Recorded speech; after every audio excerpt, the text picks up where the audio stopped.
آج ویو 360 میں پاکستان اور چین کا راہداری منصوبہ 10 سال بعد بھی دوسرے مرحلے میں کیوں نہ جا سکا؟ اب تک کے منصوبوں سے ملک میں کیا تبدیلی آئی ہے، جائزہ لیں گے آج کے شو میں۔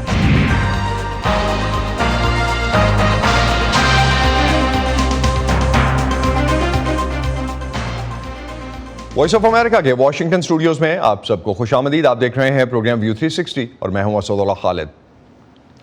10 سال پہلے چین پاکستان اقتصادی راہداری یا سی پیک کا آغاز ان امیدوں کے ساتھ ہوا کہ اس سے ملک کی تقدیر بدل جائے گی اور اربوں ڈالر کی چینی سرمایہ کاری پاکستان کی معیشت کو بہت تگڑا کر دے گی، بے روزگاری کم ہوگی، بجلی کی کمی کا مسئلہ حل ہو جائے گا اور گوادر بندرگاہ کی تعمیر سے تجارت میں اضافہ ہوگا۔ تو کیا پاکستان کو چین کے اس منصوبے سے جو توقعات تھیں وہ پوری ہو رہی ہیں؟ کیا چینی سرمایہ کاری کی وجہ سے پاکستان نے امریکہ اور دوسرے ممالک سے تعلقات کو داؤ پر لگایا ہے؟ کیا جن علاقوں میں یہ ترقیاتی منصوبے چل رہے ہیں وہاں کی مقامی آبادیوں کی تقدیر بدل گئی ہے؟ اور کیا چینی سرمایہ کاری سے پاکستان کی معیشت کو کوئی فائدہ ہوا ہے؟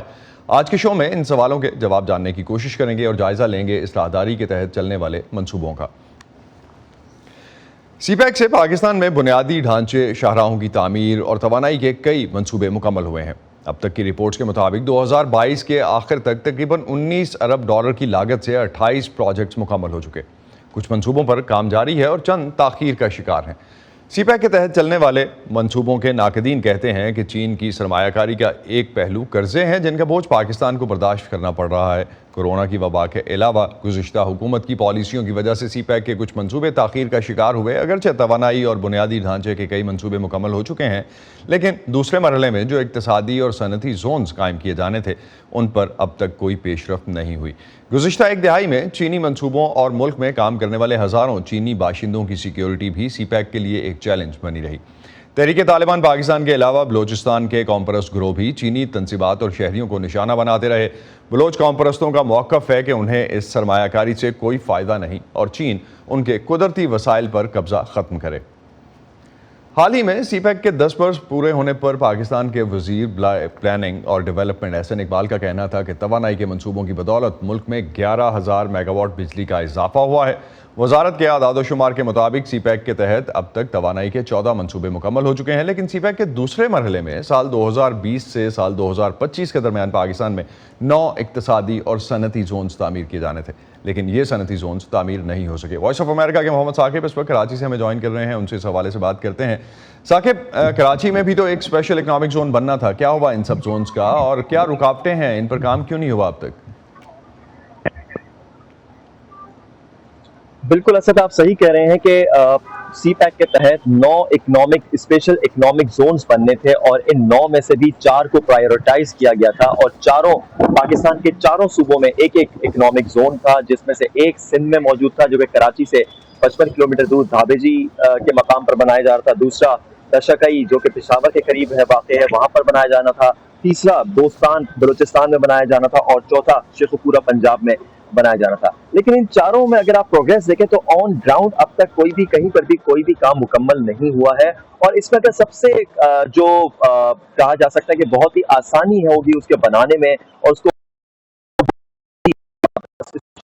زون ہے جہاں پر پورٹ چند کلومیٹر کے فاصلے پر ہے، لیکن اب تک وہاں پر کام کا آغاز نہیں ہو سکا ہے۔ ہم نے خود فزیکلی بھی وہاں پر جب وزٹ کیا تو وہاں پر بجلی، پانی، گیس، روڈ انفراسٹرکچر اب تک پرووائڈ نہیں کیا گیا ہے، جس کی بنا پر اب تک وہاں پر کوئی بھی انڈسٹریز جو ہے وہاں پر نہیں آ سکی ہے۔ اسی طرح اگر ہم بات کریں رشکئی اسپیشل اکنامک زون کی تو وہاں پر کہا یہ جا رہا ہے کہ وہاں پر 90% سے زائد کام مکمل کر لیا گیا ہے اور 18 کے قریب پاکستانی اور چینی کمپنیز ہیں جنہوں نے وہاں پر اپنی تعمیرات، اپنی صنعتیں قائم کرنے، وہاں پر انڈسٹریز بنانے کے لیے وہ راضی بھی ہو چکے ہیں، لیکن آن گراؤنڈ جب ہم دیکھتے ہیں تو اب بھی بہت کچھ ہونا باقی ہے۔ جب یہ اسپیشل اکنامک زونز کو جو ان کا آئیڈیا یہ تھا کہ اس کے ذریعے پاکستان میں جو صنعتی پیداوار ہے اس کو بڑھایا جائے۔ جی بہت بہت شکریہ ثاقب آپ کا، آپ ہمیں اپڈیٹ کر رہے تھے اس حوالے سے کہ کراچی میں یا اس کے علاوہ بھی ابھی تک کوئی بھی صنعتی زون جو ہے وہ آن گراؤنڈ اس پہ کوئی کام نہیں ہوا ہے۔ بہت شکریہ آپ کا۔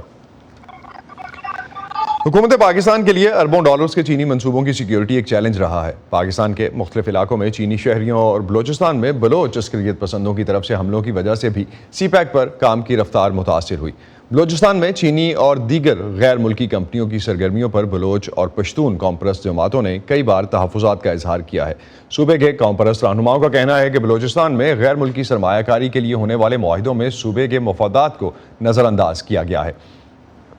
صوبہ بلوچستان میں گوادر کی بندرگاہ اور وہاں سرمایہ کاری کے بارے میں مقامی آبادی کو شکایات ہیں کہ ان کی زمین اور وسائل تو استعمال ہو رہے ہیں، لیکن اس معاشی سرگرمی سے انہیں کوئی خاص فائدہ نہیں پہنچ رہا۔ گوادر کی حق دو تحریک کے سربراہ مولانا ہدایت الرحمان اس حوالے سے کیا کہتے ہیں، آئیے جانتے ہیں۔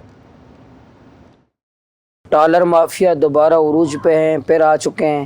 پانی کا نظام درم برم ہے، بجلی کا نظام درم برم ہے، اور ڈرگز دن کی روشنی میں جاری ہے۔ جب یہ عوام اتنے تنگ آ رہے ہیں، اتنے بارڈر میں بدتخوری عروج پر ہے، نوجوانوں کو، لوگوں کو بے روزگار کر رہے ہیں، چیک پوسٹوں پہ جو تذلیل کر رہے ہیں، تو ہمارے راستے میں پرامن جدوجہد سیاسی کارکن کے لیے راستہ کون سا ہے؟ جمہوری جدوجہد، وہ ہم کریں گے۔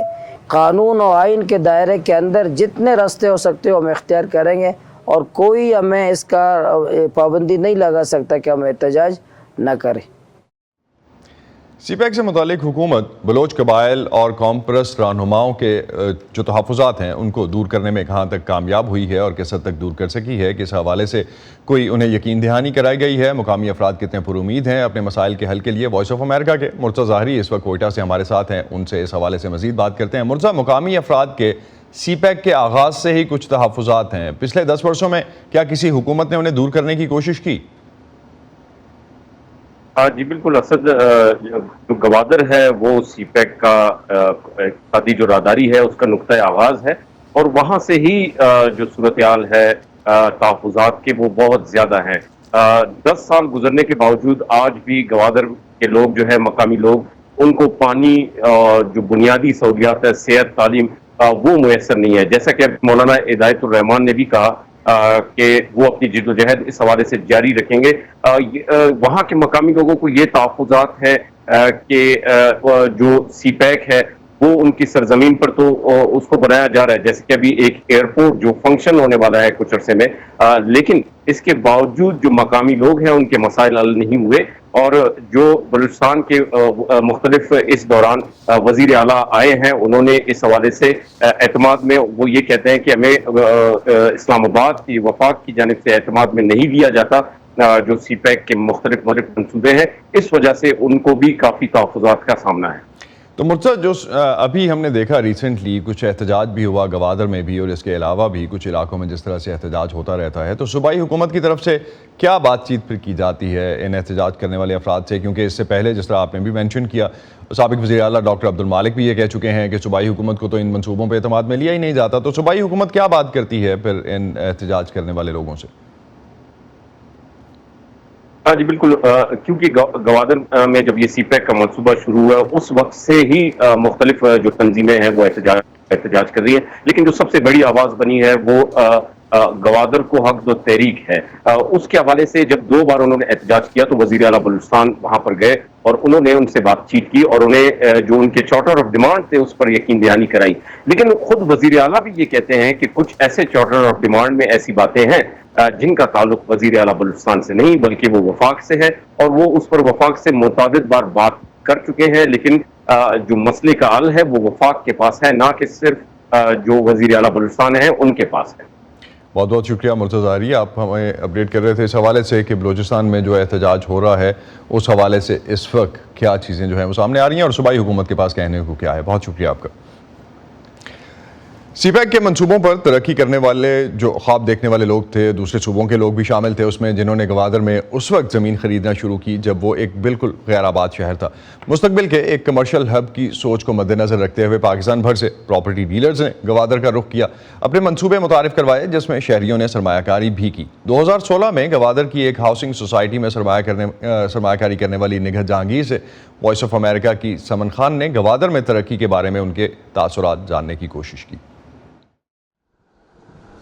ہم نے گوادر میں جو پلاٹ اپنا لینے کا سوچا وہ اس پوائنٹ آف ویو سے سوچا کہ بڑی اس کی ایڈورٹائزمنٹ ہو رہی ہے کہ بھئی بہت زبردست کمرشل ہب بن رہا ہے جہاں پر لوگ انویسٹ بھی کر رہے تھے، دیکھ بھی رہے تھے، اپرچونٹیز بہت تھیں، بہت مطلب خواب ایک اچھا نظر آ رہا تھا کہ کل کو بجائے کہ ہم اب دبئی جانے کا سوچتے ہیں یا وہ کرتے ہیں وہاں پلاٹنگ کر لینے کا تو ایک خواب لگتا ہے، لیکن اگر اپنے ہی ملک میں ہمیں یہ اپرچونٹی مل رہی ہے تو ہم تو اس میں بڑا خوش تھے، اور ہم نے 2 کنال کا پلاٹ لیا تھا اور بڑے ہم نے ارمانوں سے لیا تھا. اس کی ہم نے 2,65,000 ہم نے اس کی ڈاؤن پیمنٹ کی. اس کے بعد پھر انسٹالمنٹ کا سلسلہ تھا، ہم نے کچھ انسٹالمنٹس دی گئی، لیکن اس کے بعد پھر مختلف قسم کی جب نیوز سنی ادھر ادھر تو پھر ہم نے اپنی انسٹالمنٹس کا سلسلہ روک دیا. وہ اس لیے کہ ملکی حالات بھی ایسے تھے. نیوز میں تو بہت کچھ دکھاتے ہیں، اس میں تو اتنی پروگریس اس کے دکھاتے ہیں کہ سی پیک پہ یہ ہو گیا ہے، یہ بن گیا ہے، لیکن ہم نے جو دیکھا کہ نقشے میں جو پلاٹ ہم نے لیے وہاں تو کوئی ورکنگ ابھی ہمیں نظر نہیں آئی. جب ہم نے انسٹالمنٹس روکی تو انہوں نے ہمیں پتہ کیا، لیکن ہم نے ان سے یہ کہا کہ بھئی ہمیں ابھی پروگریس نظر نہیں آ رہی، تو اس لیے ہم ذرا تھوڑا سا اپنا بھی تسلی کر لیں، دین ہم سٹارٹ کریں گے. لیکن ابھی پھر اتنے اس کے بعد اتنے مہینے گزر گئے تو ہمیں کوئی اس میں پروگریس کی رپورٹ انہوں نے نہیں بتائی کہ آپ یہ دیکھیں کہ یہ کام ہو گیا ہے، اس میں یہ ہو گیا ہے. اسپیشلی میں اس کی بات کر رہی ہوں جس میں ہم نے پلاٹ لیا تھا. پریشانی بھی ہوتی ہے لیکن پھر خواہش بھی ہوتی ہے کہ کاش کہ اس پہ کام ہو، یہ سٹارٹ ہو کام، تو ہم پھر اپنا سلسلہ مزید آگے شروع کر دیں.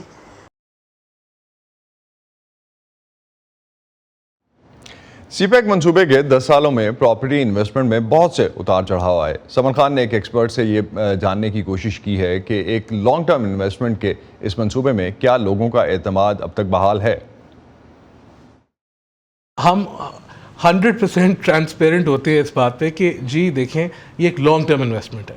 اگر آپ نے یہ کموڈٹی ایسی نہیں ہے کہ آپ نے آج لی اور کل 2 روپے منافع میں آپ نے بیچ دی. یہ آپ نے ہولڈ کرنی ہے، یہ آپ نے اپنے بچوں کے لیے ہولڈ کرنی ہے کہ they will thank you letter.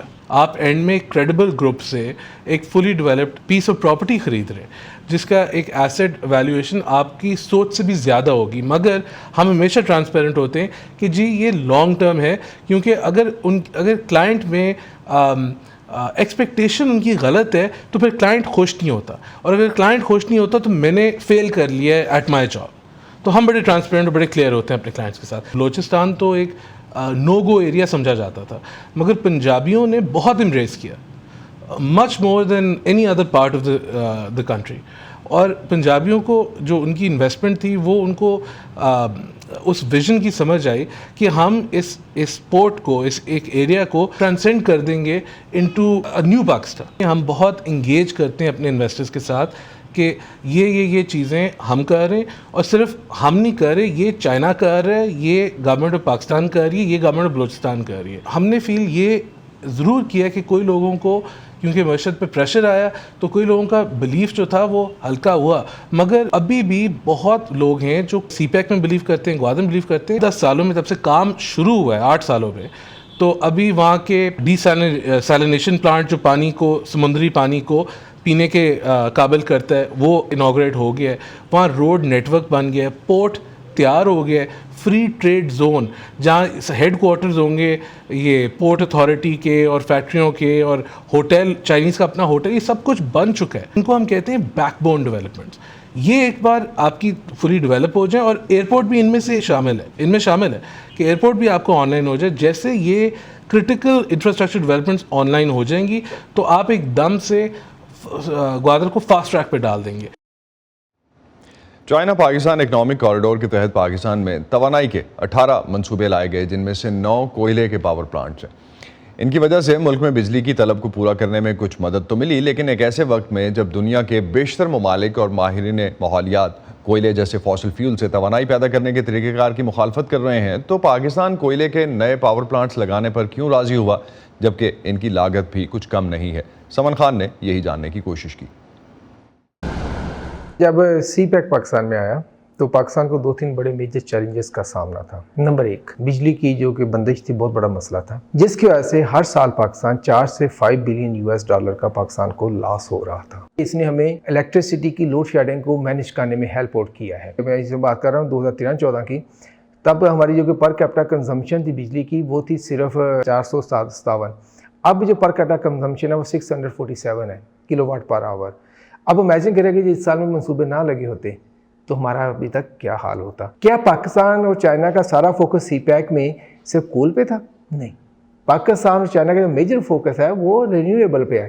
مگر اس وقت 2013-14 میں جیسے میں آپ کو بتایا ہمارے ملک میں لوڈ شیڈنگ تھی، ہمارے ملک سے انڈسٹری جا رہی تھی، ہمارے ملک کو 4 سے 5 بلین US$ کا پر ایئر نقصان ہو رہا تھا. ہمیں امیجیٹلی اس کو ریکور کرنا تھا.